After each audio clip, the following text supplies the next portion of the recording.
Oh boy, this is one of those pieces of news that I don't know if it's good, if it's bad. Let's just get right into it. Neil Druckmann released a statement on the Naughty Dog account on Twitter saying that he is done with The Last of Us on HBO.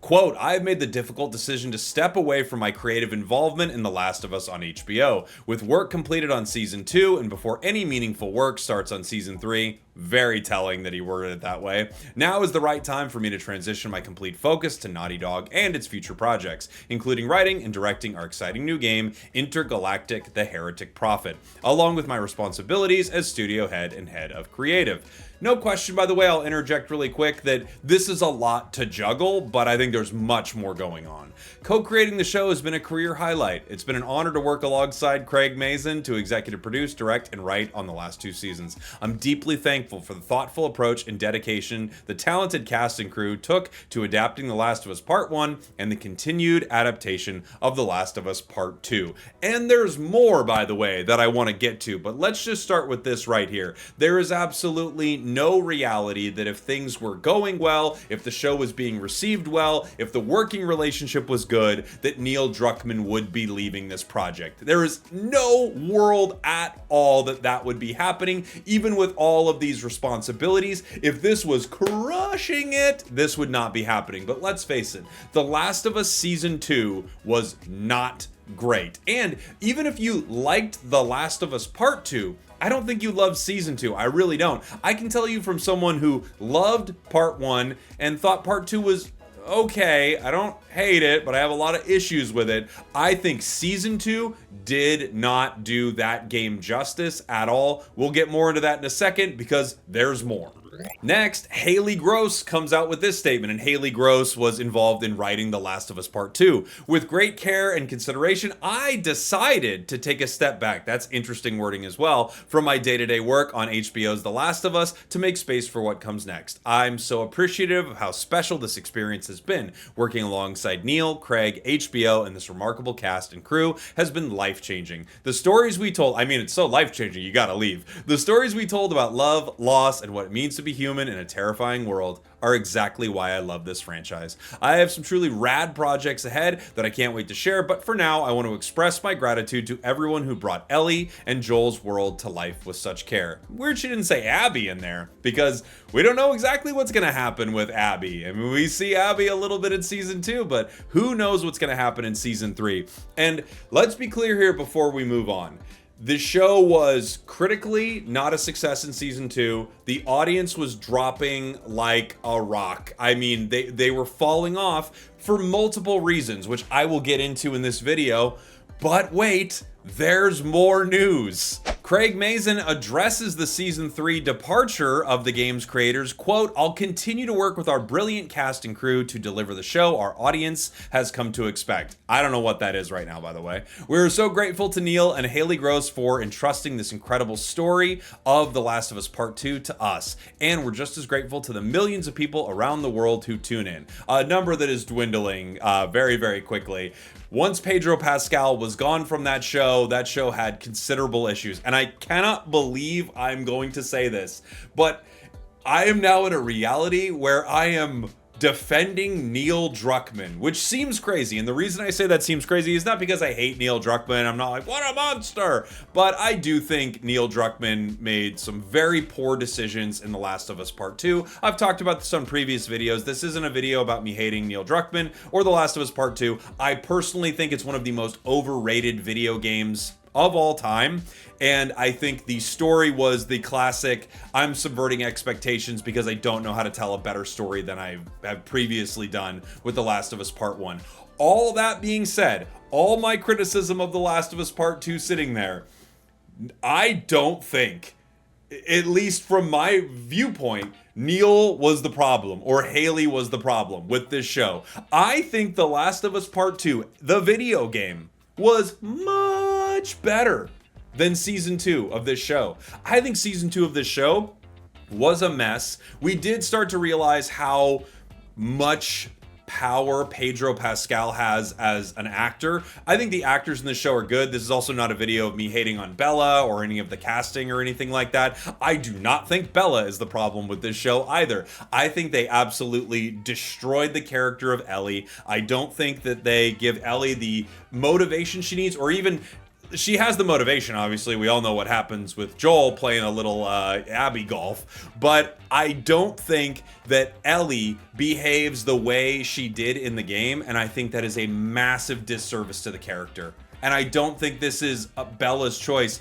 I can tell you from someone who's been involved, not as an actor on an HBO project or something like that, but has been someone who's involved in production stuff, you are not as a talent making the choices that happen in it, unless you are, you know, Ron Burgundy. Will Ferrell, I guess, is probably making some pretty big choices, right? But it's not that Bella would be able to make a choice on set that be okayed, go through into editing. Like, none of that is what's happening. These are choices made by the showrunners. Either Neil deciding to change the direction of The Last of Us Part 2, which I kind of doubt that's what Neil is doing. Like, if we look at season 1, it was pretty true to the source material while also giving us some really nice moments. Like, we had that really incredible episode that wasn't in the game, but we got to see you know, some really nice Juan Swanson moments in The Last of Us. And I thought that was a really smart and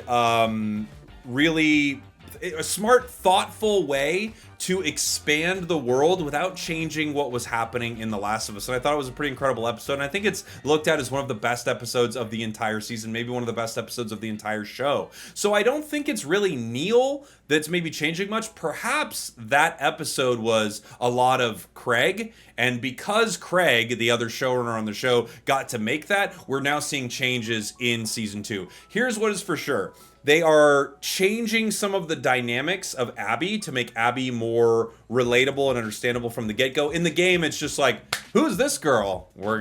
Joel's gone. Abby did it, you know? Which I actually think, for all of the complaints around part 2, if you're gonna do that, I think they did it better in the game.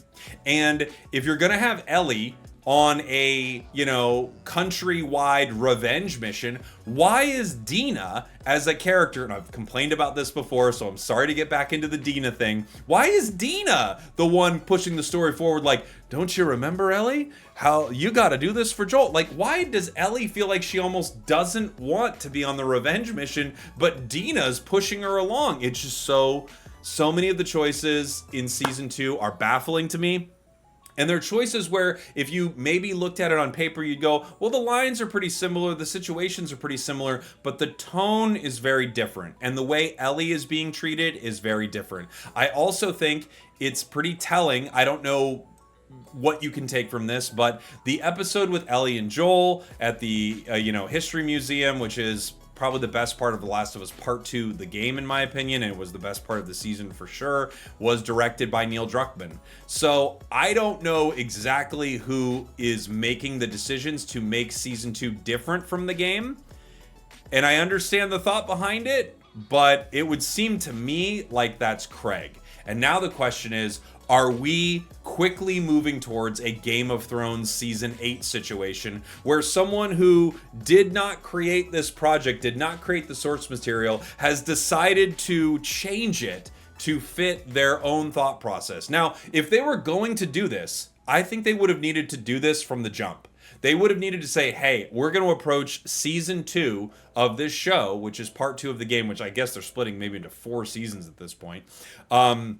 We are going to need to approach that very differently. Like, maybe they wanted to have Joel there for an entire season, and the season finale is what happens to him. Change the timeline of events, change characters' motivation. They did just enough to make it worse and not enough to make it better. If you want to make it better, you are going to need to make some huge changes to The Last of Us. The Last of Us Part 2 is, again, in my opinion, a bit of a disaster story-wise. But if you want to change that disaster, you can't simply make Ellie a little more likable and a little more jokey or something like that and kind of give Dina some more, go get him, Ellie, go murder all those people. I don't feel like any of that works. And again, I think Neil at this point, I think we should have just seen Neil's show. It is not the story that I think was best for The Last of Us world, but I think it's a lot better than what we got. According to this tweet from Dom the Bomb, here's what we know about The Last of Us Season 3 right now. Abby, played by Caitlin Dever, will be the main lead. Of course, Craig Mazin is writing the season entirely and has full creative control, which is scary. Neil Druckmann will not be involved at all in writing or directing. Haley Gross, who wrote some episodes, will also not return. The writer's room will consist of just 3 people, one of them being from Naughty Dog, which is probably just a consultant at this point, but I don't know. Meaningful work on Season 3 will start soon. It's expected to premiere in 2027, filming in 2026. Bigger than Seasons 1 and 2, expected to cover all 3 of Abby's days in Seattle. Rat King will appear. We will have a little bit of Ellie, and the Seraphite Prophet backstory likely will be explored.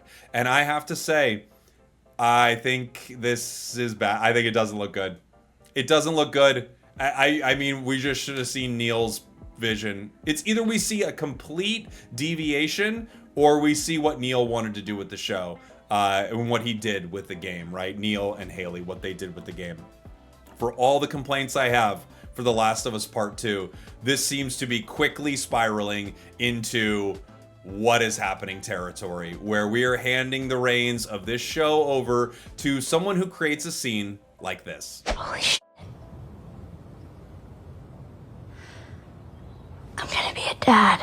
Bella and I were talking about that episode, and I like to run things past them all the time. And I was like, okay, this just popped into my head. I don't know why, it just felt right. It's not an expression of even gender as much as just state of mind. Bella said, oh, no, I have to. Sometimes to have somebody say, oh, I don't mind doing that, you're looking for them to say, oh, no, I must. Yes, please let me do that. The joy that just burbles out of Bella when they say, I'm gonna be a dad, it's wonderful. This scene was mocked endlessly online, and I think there are reasons to mock it and reasons that are probably pretty unfair here. Let's talk about the actual reason that this scene is bad, and it is because it is a complete shift for Ellie's character entirely. In the game, Ellie has a very different view on this situation. It's not kind of goofy, I'm gonna be a I'm gonna be a dad. Like, I don't know who this character is and what they're doing. I think they're trying to humanize Ellie more, but now Ellie is bizarre. Ellie doesn't feel like the protagonist in a season where Ellie was supposed to be the main character the entire time. Yeah, tough stuff. Let me know what you think in the comments. Thanks for watching. Thanks for listening. Shout out to Neil Druckmann. Can't believe I'm saying it. Bye, everybody. We did it.